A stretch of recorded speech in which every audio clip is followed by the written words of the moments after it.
Freedom is a good song to come into this segment with. Social media is what we're talking about. Companies like Facebook and Twitter were already taking a beating on Wall Street in recent weeks. One factor being the slowing or declining user numbers. Then came this week's report from Snapchat of its own big drop-off in daily active users. The trend has some wondering if the once unstoppable trend of social media growth might be reversing course. All about freedom. Here to talk about it is Lauren Good, senior writer at Wired magazine. She covers personal tech and gear. Lauren, welcome. Thanks for having me. Our pleasure. 3 million active users is what Snapchat said that they lost in this last quarter. Before we get into the overall social media, what does that mean for Snapchat specifically? It's a good question. I mean, Snap hasn't had particularly encouraging earning reports since it went public.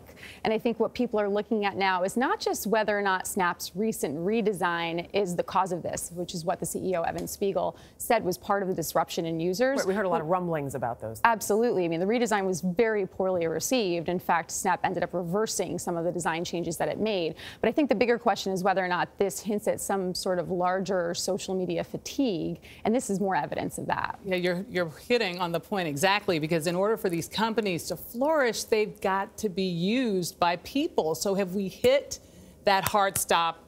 Is the saturation point among us? I think the saturation point question is the big question right now. And when you look at the fact that Facebook has more than 2 billion users on its platform, you just start to think, oh my gosh, how could they possibly get any more users than that? And that is, I mean, that is the point, right? There are only so many people in the world, and there are only so many people who are going to want to use social media and platforms like Snapchat and Facebook. So at some point, these companies, and they've already started to do this, need to think less about this, user number and think about engagement. And that's what's actually going to matter in the long run. Engagement is the amount of time a person spends on the site using the service, right? That's correct.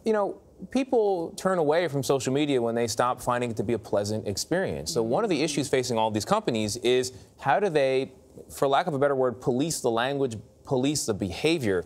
Seems like a complicated question for companies that are just trying to make a buck.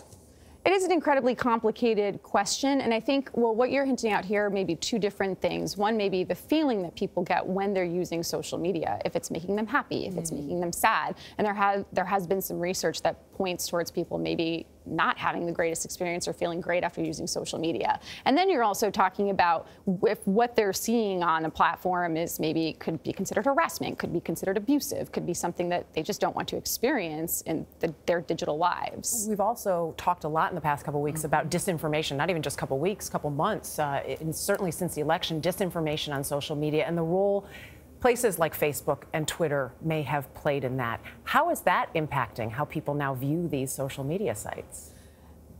It depends on how aware of it I think people are. Disinformation certainly is a huge topic right now, especially as you see that earlier this week, big tech companies like Apple, Facebook, Google's YouTube started to take action against controversial figure Alex Jones and remove some of his content from the platform, who's been known for spreading information that would be considered disinformation. And so I think that you're going to start to see people reacting to that more strongly as they become aware of what is actually happening. There's being wrong, and then there's being wrong with malice. Right. Well, Lauren Good, we thank you for being with us. Thanks so much.